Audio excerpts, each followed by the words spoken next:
listening to the Nerdy Reads podcast, a hipster goblin media production. Hey, like we said in the previous Mayor of Noobtown video, hey, we are new to the LitRpG genre. It has taken over our podcast just a little bit, but we wanted to try something new. And here we are in week 2 of the Mayor of Noobtown. And so far, man, really digging this one. Robert, where are we at? So previously, our main character, his name is Jim. He dies in a car crash. He's reborn in a world that is reminiscent of RPG video games. He's given the Unbound ability, which we don't learn a whole lot about, but it does allow him to multi-class, which his familiar, Shark the Demon, says is strange for that world. He's so bound to the demon in some way that they're forced to work together, or each of them suffers like X amount of pain the further apart they are, and Shark needs Jim to get him to the demon door. Jim stumbles upon a village where he becomes the mayor after clearing the goblins there, and it begins a series of fetch quests, which we here know all too well at the Nerdy Reads podcast. All about them fetch quests. Man, to restore the village. And we last left off with Jim having a quest to go save some hostages from some goblins. Yes. And so that last one, we ended on a little bit of a cliffhanger because, like you said, it's like, hey, go save these people or whatever it was. And then we were like, and that's the end of the reading for the week. You know? Yeah. Like, man. I was like, so what's going to happen here? And I'm going to be honest, it didn't disappoint. At least for me, it didn't disappoint. No, I agree. It was a cool scene. I like the rules of the village, too. Like that barrier that's up that protects it. Even though Tumen, his little level 1 villager, is like an accursed statue, which is its own other quest. As long as he has a villager, his village is protected. That's pretty cool. Yeah, I thought that was cool too. And I like when our man Jim, dude, he slayed a lot of goblins while they're urinating. Man, like if you're a goblin, don't pee, dude. Yeah. Well, it's funny because like in the first set of chapters, he did the same exact thing. And then we saw in this one, like 4 goblins in a row are trying to pee, and Jim just goes back and just stabs them in the back of the neck. Like, what up, Jim? Hey, Jim, whatever gets the job done, he's trying to be Assassin's Creed with it, dude. You ain't wrong.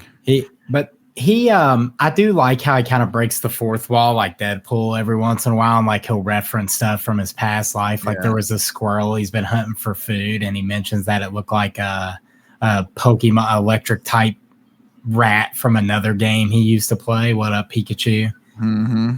I appreciate that stuff, dude. But he goes and he sets out on a quest to save this woman and her kids, and he like sets up a bunch of traps, which had me thinking like this dude's watched Home Alone before. Mm-hmm. And then he goes on his stealth mission, dude, and does literally try to become like Ezio from Assassin's Creed. He did.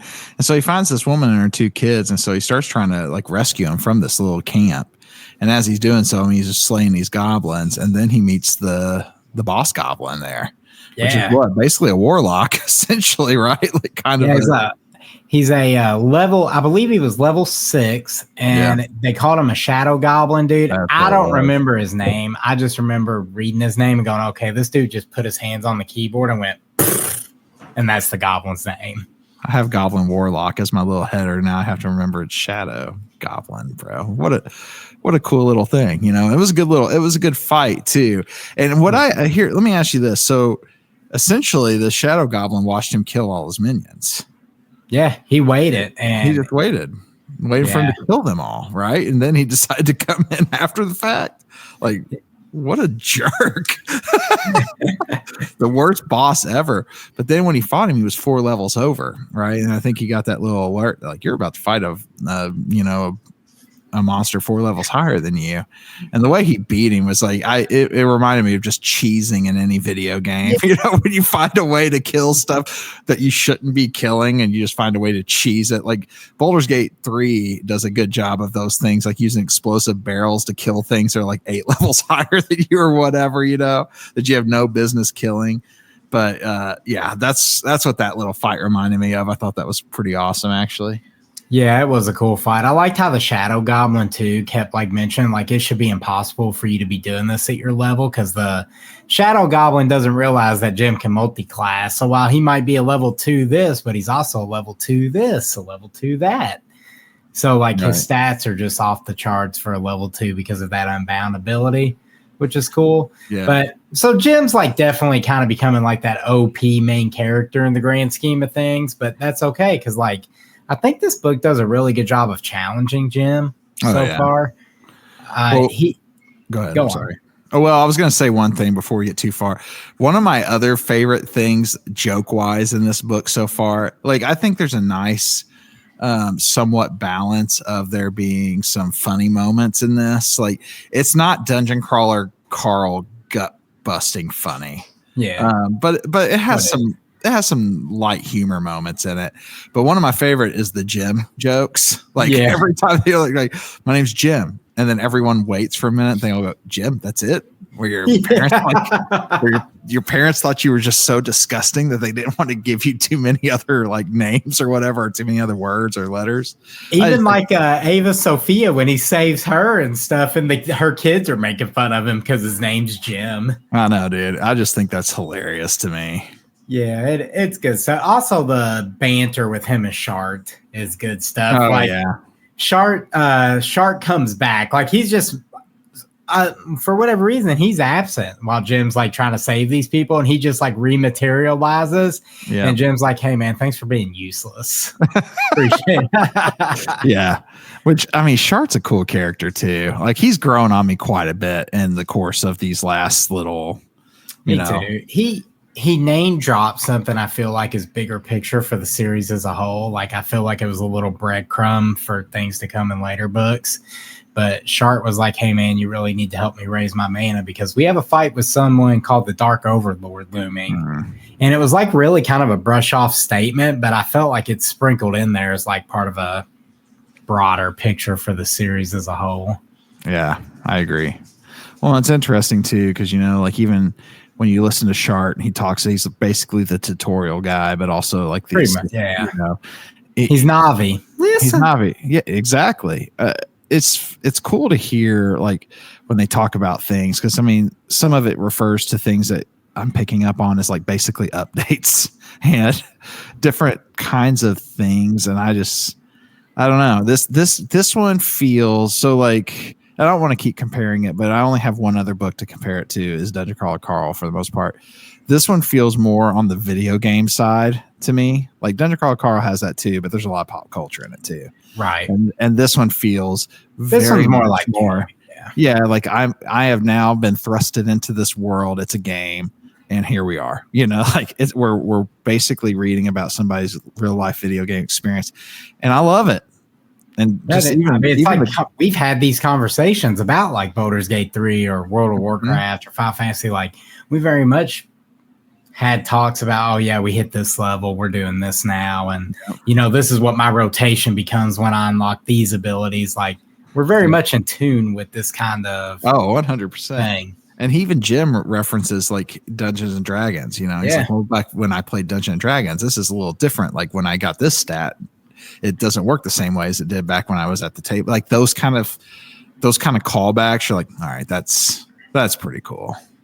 Yeah, I agree, dude. Jim saves those people and they head back towards the village, but then he runs into like, it's just goblins everywhere, dude. He runs into another pack of goblins led by a shaman. Shaman's name was also just like keyboard gook. Like Karkatar. I don't even remember. I can't. I have no idea. I just know it was like, so I was like, all right. I just, in my notes, I just put, not even going to try goblin shaman.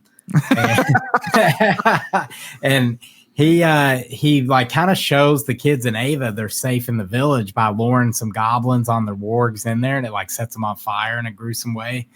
Yeah. And the shaman's like, oh yeah, we're gonna retreat, and you know, because towns with barriers are rare in this world, and we can't do nothing about that.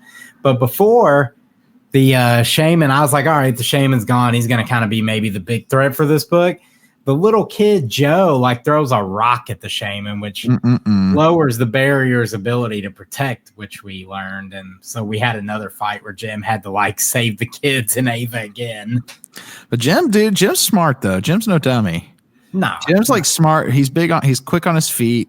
And so even in that moment, like Jim's like, okay, like, you know, I'm going to bluff essentially. his little goblin minions to not want to come here and fight me. And the goblin, what's his name? Didn't buy it, but Jim's crafty, dude. He is crafty, dude. Well, he ended up wrecking them. Oh, yeah, he did. And his rewarder, the kids are still making fun of his name. Mm-hmm. And so what, like Ava kind of claims a house and a field for her kids, which now the village is like upgrading, and Jim's like getting more quests for the village, which I like the whole like town management sim part of this. Like now he needs a quest. He has to find an animal so they can like farm the land. Like this is a nice aspect to the world. And he had that amulet, that shard scam for him. And the amulet turned out to like make him so many levels higher on lore checks. But the big thing was it gave him more mana, which helps shard. Like all this very video gamey stuff I like. Yeah. And then if he tries to give too much, if I had any, like, and I don't want to get too much, but we sometimes say if we had to have any gripe at all, there are a couple moments in this so far where it gets so deep with the stat discussion. Like it's like talking about like when he's finding the blacksmith, and lock picking, and and so it gets to the point to where sometimes it just feels like I'm just getting so much information on how the mechanics of the book work, or have how this world works, and it's not. I mean, but it's a lot at times. And I'm like, okay, like I could use this a hair less and maybe like guide me in that in a different way. I don't know. He's, clearly his book's amazing, but there's sometimes where there's a lot of that and I get just a little like zoned out. Like brain zaps. I get it. Happened to me too. I get the next like non-gamey thing that happened. He ran into the Weird Sisters. Like he's carrying all this leather and he gets hit with a magic spell that would have killed him if not for the leather he was carrying. Right. And they're kind of like big bads. And I kind of felt like they might be the main focal point of book one. Like I feel like they may be his final encounter. Because I thought he was going to deal with them, but he kind of was like, he's smart. Like you said, he's like, I can't beat them. And he actually has to recover, which I appreciate. Because we watch, you talked about this last week, like solo leveling. The main character there is so OP. It's like, yeah, this is cool, but I want to see him challenged. Right. I thought it was really cool. We actually got to see Jim have to retreat from a fight. Right.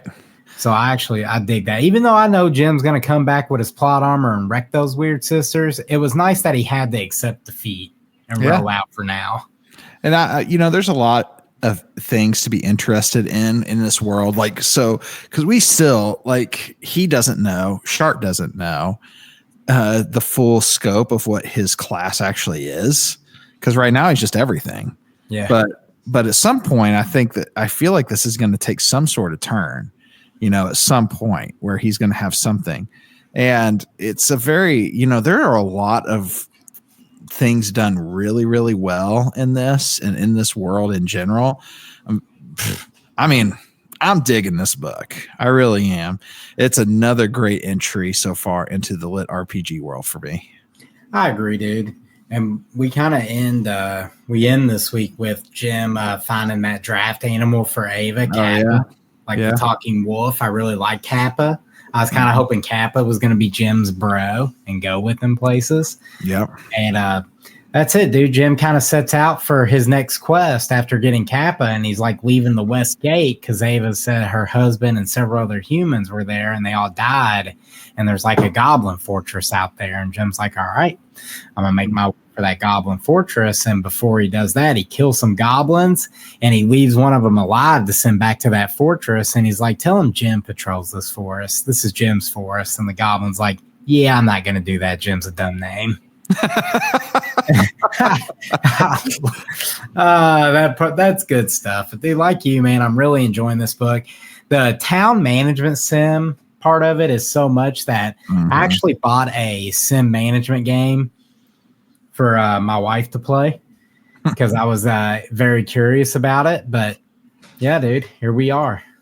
Yeah, I like that. I like that it's different in that way, at least for us. We haven't experienced another city sim type book yet like this. And so I like it. I think it's cool. I love the fact that, he's going to build this up. There are a lot of books in this series. So I'm assuming that, this town continues to be, it continues to grow. He unlocks more things. Because from what I'm understanding, at least, is that this town's pretty large in scale. Like, it's not like this little huge. Exactly. It's not like this little itty bitty, one stoplight town or even stop sign. It's a pretty big town, and so he's finding a couple things here and there that they're using to utilize this town right now and to survive, but ultimately, I think that, we're going to find that this town's a pretty large in scale. So, I think that he did that so that way he'd have more places to go. And clearly, I mean, this book has got some popularity and got some legs on it. So you might as well keep this thing rolling. How many books is this series? Do you know? I'm not sure. I was looking for that the other day and just kind of ran across some of the other names. Like there's a Dungeons of Noobtown. So it's like a whole dungeon of Noodtown or whatever. But yeah, dude, it's like, let me look here. I'm gonna see if I can figure out the Noodtown series. I found it at 7 books right now. I don't know if it ends after 7 books. So he's got the Mayor of Noobtown, the Village of Noobtown, Castle of Noobtown, or Castle of Noobs, Dungeon of Noobs, Noob Game Plus. Nautical Noobs, Tower of the Noobs, and then the one that's coming out in book 8 is going to be called the War of the Noobs. So nice. I love it. It's good stuff. It is good stuff, man. I'm really enjoying it so far. I'm looking into diving in next week, man. Do you have any predictions for how this one's going to end? Do you think the goblins will prevail? Do you think they're still around? Does he get rid of all of them? What's up? I think it's gonna leave us on some sort of cliffhanger. We will see him. I think because we see that he has to kill goblin leaders, right, to continue to complete or further on his town or whatever. And so I think we'll see him kill a couple, but I bet it ends on when he fights the main one. So that's my prediction anyway. We don't have much left. We really don't, man. I mean, we're getting and we've read so much, and he's killed like 2 bands of goblins, so it's not like that's true. And like the Weird Sisters, and now this fortress. I think, like you, there's too much to resolve with the goblins with what left of this. Yeah, I think we'll see more. I mean, and so I think we'll end on some sort of cliffhanger with this one, but I'm here for it. All right, guys, you got 3 words for us, bro? I do. Kappa the farmer. That's good. Well, you know what, dude? I asked you for 3 words. I don't even have 3 myself. All right, guys. So we'll see you for the last bit of this first adventure through Noobtown. We will see you guys next time. Be sure to keep up with us and some of the other things we got. We do a lot of things here with comic reviews and other types of books. So, check out all the things that we talk about. We appreciate you guys, and we'll see you guys next time on Nerdy Reads Podcast.